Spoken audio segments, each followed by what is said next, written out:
Assalamualaikum warahmatullahi wabarakatuh. Bagaimana kabar semuanya hari ini? Semoga kita selalu dalam lindungan Allah Subhanahu wa taala dan terus sehat dan semangat belajar. Berjumpa kembali pada channel belajar kita. Semoga apa yang saya sampaikan pada video kali ini bisa bermanfaat untuk kita semua. Pada video kali ini, saya akan membahas tentang gaya untuk muatan IPA tema 7 kelas 4 SD. Selamat menyaksikan. Pada materi kali ini, tujuan pembelajarannya antara lain 1. Mempelajari pengaruh gaya terhadap benda. 2. Mempelajari macam-macam gaya. Dan yang ketiga, mempelajari gaya otot dan kegunaannya. Pada tema 7 masih membahas tentang keragaman yang dimiliki oleh negara kita tercinta, yaitu negara Republik Indonesia. Berikut merupakan salah satu contoh keberagaman yang dimiliki bangsa Indonesia dalam hal transportasi. Perhatikan gambar berikut ini. Di sini ada gambar alat transportasi di mana alat ini atau benda ini dapat berjalan karena ada kuda di sini, di mana kuda bekerja menarik alat transportasi ini sehingga dapat berjalan. Alat transportasi seperti ini dinamakan bendi.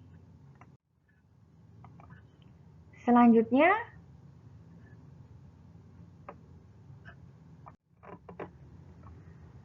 masih bentuk alat transportasi yang sama namun dengan ciri yang berbeda. Alat transportasi ini berjalan dengan ditarik oleh sapi. Di sini ada nampak 2 ekor sapi menarik alat transportasi di belakangnya dan dikendalikan oleh seorang manusia.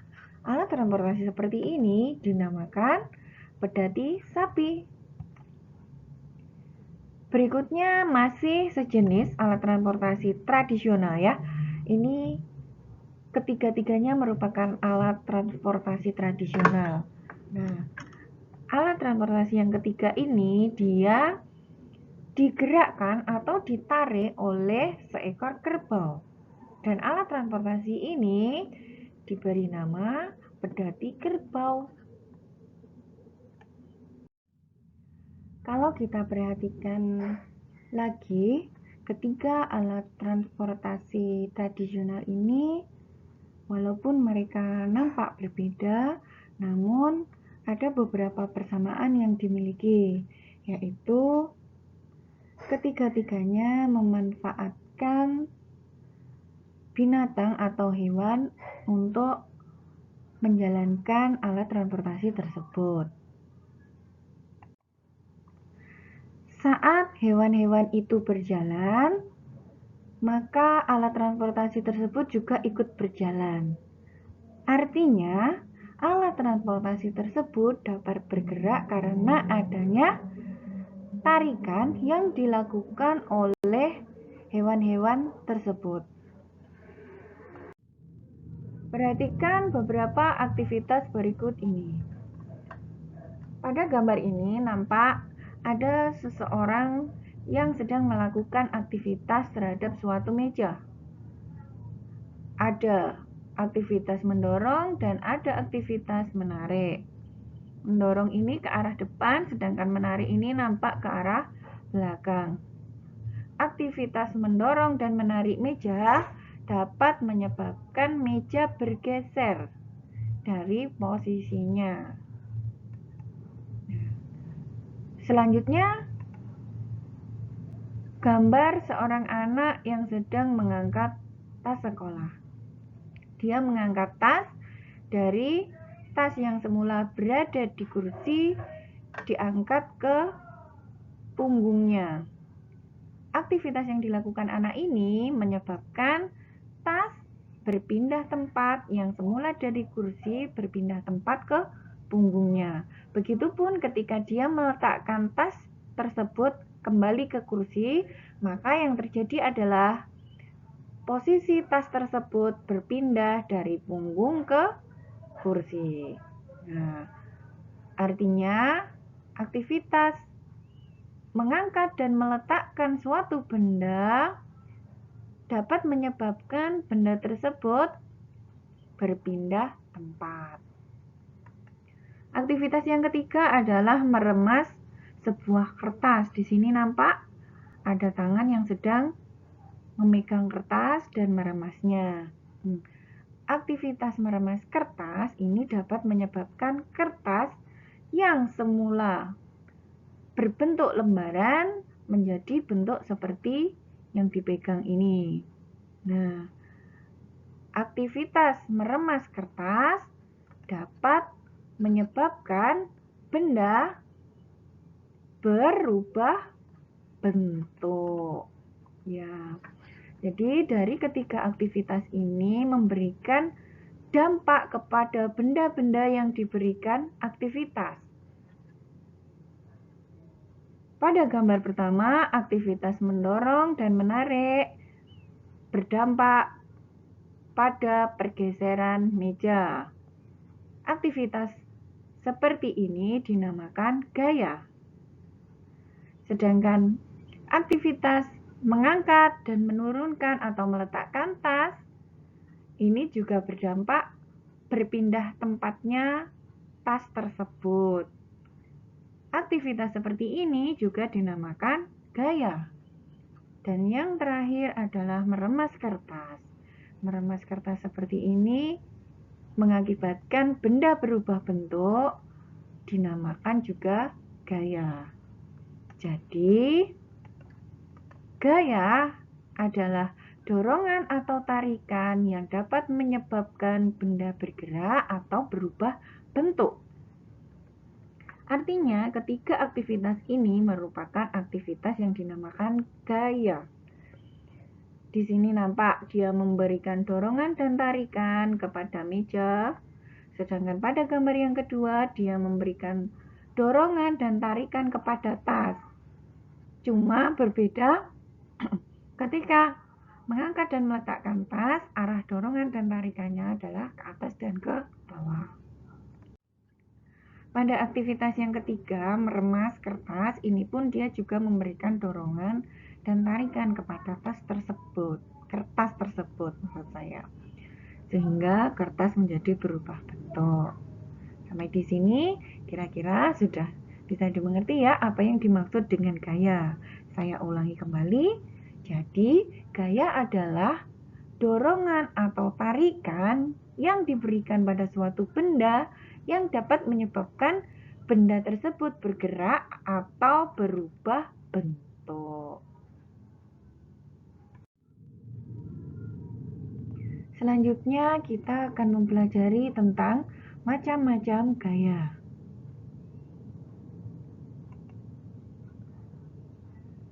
Di sini saya punya 5 gambar yang menunjukkan adanya suatu kejadian atau peristiwa yang sering kalian lihat sehari-hari.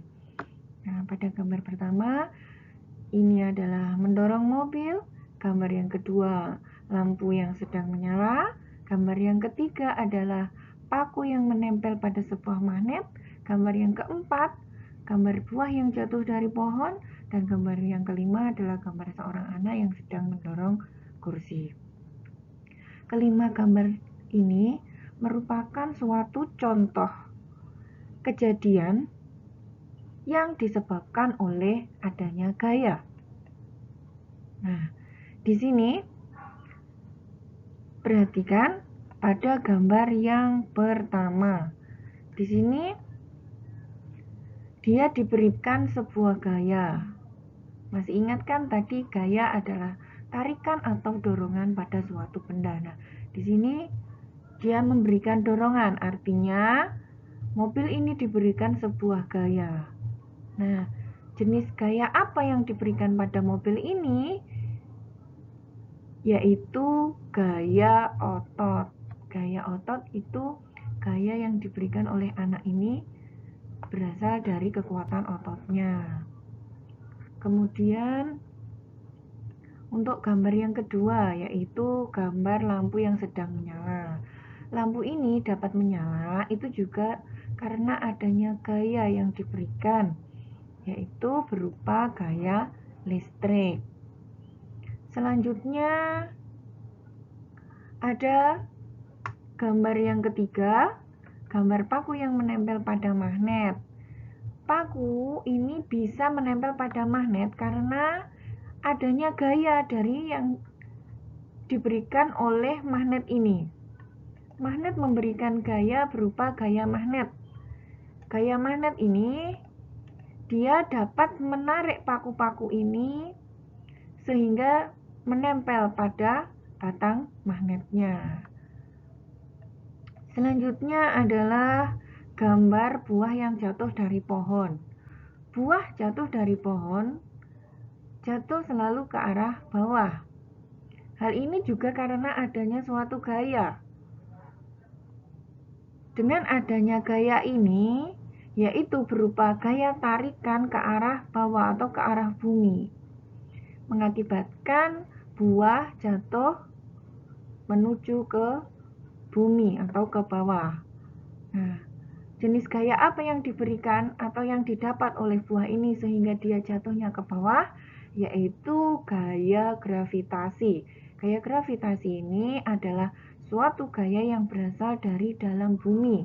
Dia sifatnya menarik. Jadi buah ini jatuh ke bawah karena tertarik oleh gaya magnet bumi atau gaya gravitasi bumi. Selanjutnya yang kelima, yaitu gambar seorang anak yang sedang mendorong kursi. Anak ini dapat dengan mudah mendorong kursi karena di dalam kursi ini terdapat roda di bawahnya. Kalian lihat di situ ada 3 buah roda di bawah kursi itu. Nah, ketika kursi ini terdapat roda dan didorong, maka kursi ini akan lebih mudah bergerak daripada kursi yang tidak ada rodanya. Hal ini juga dikarenakan adanya gaya. Selain gaya otot yang diberikan oleh anak ini, di dalam kursi ini terjadi suatu gaya yang dinamakan gaya gesek, yaitu gesekan antara benda yang didorong dan lantai. Ini dinamakan gaya gesek. Nah, ketika tidak ada roda, maka gesekannya akan lebih sulit. Nah, artinya ini dia lebih mudah bergerak karena adanya gaya, selain gaya otot juga adanya gaya gesek di sini.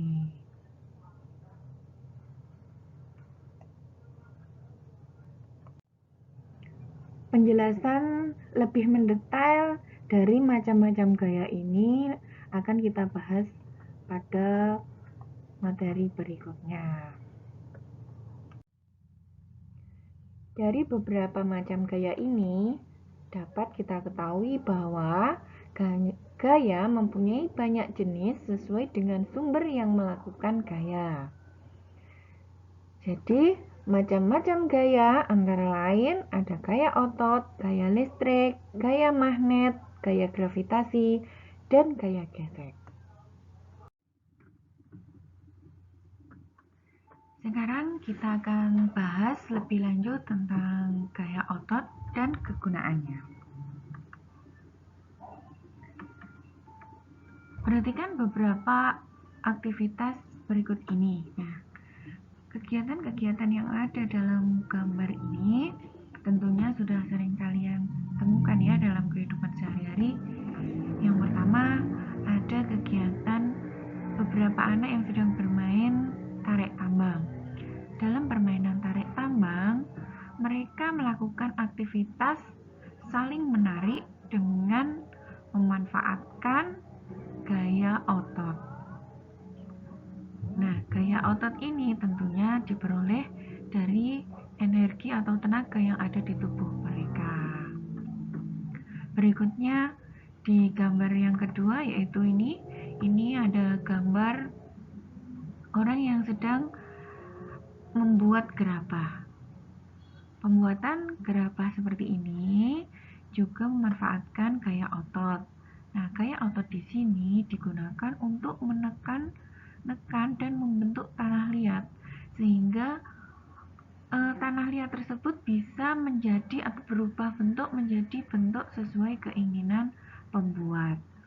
Nah, di sini kalian bisa perhatikan dengan adanya gaya otot, maka tanah liat yang semula tidak berbentuk bisa menjadi bentuk gerabah yang indah.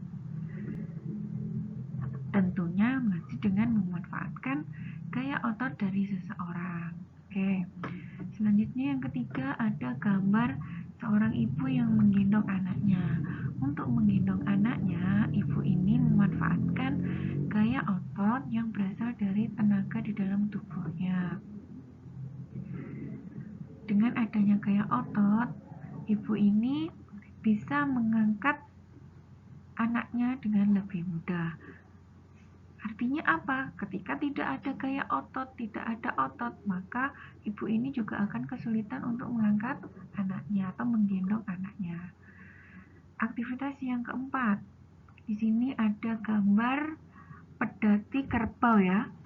Nah, pedati kerbau ini dia bisa bergerak karena dia berupa alat transportasi ya. Alat transportasi itu pasti bergerak. Nah, untuk bergerak, pedati kerbau ini memanfaatkan tenaga otot juga, namun kalau ini karena yang menggerakkan adalah kerbau, maka gaya otot yang digunakan adalah gaya otot dari kerbau. Dari keempat contoh kegiatan tersebut dapat kita ketahui dan pahami bahwa gaya otot adalah gaya yang ditimbulkan oleh otot manusia atau hewan dalam melakukan suatu kegiatan seperti menarik, mengangkat, menahan, atau mendorong suatu benda. Ada lagi contoh penerapan gaya otot yang pastinya sering kalian lakukan setiap hari. Seperti contoh pada gambar ini. Di sini ada gambar seorang anak yang memberikan buku kepada temannya. Mereka bermaksud untuk bertukar buku. Nah, bertukar buku di sini juga memanfaatkan gaya otot. Karena dengan adanya gaya otot, sang anak ini bisa mengangkat buku dan memberikan kepada temannya dengan lebih ringan dan lebih mudah. Nah, sekarang kalian sudah tahu kan apa saja manfaat gaya otot dalam kehidupan sehari-hari. Setelah ini, saya harapkan kalian juga bisa menemukan contoh penerapan gaya otot yang lainnya. Demikian penjelasan saya pada video kali ini. Semoga bermanfaat dan bisa membantu pemahaman kalian dalam belajar. Saya akhiri, sampai bertemu pada video berikutnya. Wassalamualaikum warahmatullahi wabarakatuh.